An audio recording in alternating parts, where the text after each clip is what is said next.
মাঠের মধ্যে প্রতিপক্ষ, ম্যাচ শেষ হলে বন্ধু। তখন ক্রিকেটীয় স্পিরিটেরই জয়। তারই উদাহরণ রাখলেন বিরাট কোহলি। ড্যারেল মিচেলের তাণ্ডবে নিউজিল্যান্ডের কাছে তৃতীয় ওয়ানডেতে হেরেছে ভারত। সিরিজও হাতছাড়া হয়েছে। সেঞ্চুরি করেও শেষ রক্ষা করতে পারেননি বিরাট কোহলি। ম্যাচের পর মিচেলকে জার্সি উপহার দিয়ে স্পোর্টসম্যানশিপের পরিচয় দিলেন কিং। আজও ভারতীয় ক্রিকেটের একক যোদ্ধা কোহলি।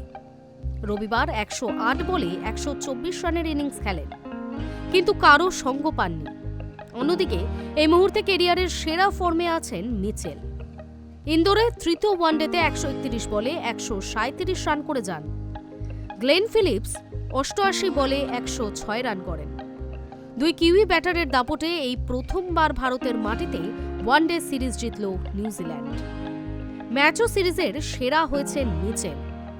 নিউজিল্যান্ডের ইনিংসে মিচেল আউট হওয়ার পর মজা করে কোহলি তাকে ঘাড় ধাক্কা দিয়ে বের করে দেন। আবার পুরস্কার বিতরণী অনুষ্ঠানের সময় দেখা যায় কিউই তারকাকে কোহলি জার্সি উপহার দিচ্ছেন। সেই ভিডিও সোশ্যাল মিডিয়ায় ইতিমধ্যেই ভাইরাল। নেটিজেনরা কোহলির প্রশংসা করে বলছেন, এটাই কিং সুলভ আচরণ। অনেকের বক্তব্য, ম্যাচ হয়তো জেতাতে পারেননি, কিন্তু মন জিতে নিয়েছেন। আরেকটি বিষয় হলো ওয়ানডেতে আইসিসি র্যাঙ্কিংয়ের শীর্ষে কোহলি আর দ্বিতীয় স্থানে মিচেল। এই সিরিজে মোট ৩৫২ রান করেছেন কিউই ব্যাটার।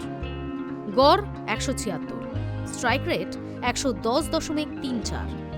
র্যাঙ্কিংয়ে প্রথম স্থানে উঠে এলে সরিয়ে দেবেন কোহলিকেই। তারপরও কিন্তু প্রতিপক্ষকে সম্মান করতে জানেন। জার্সি উপহার দিয়ে সেটারই প্রমাণ দিলেন কিং। High news network.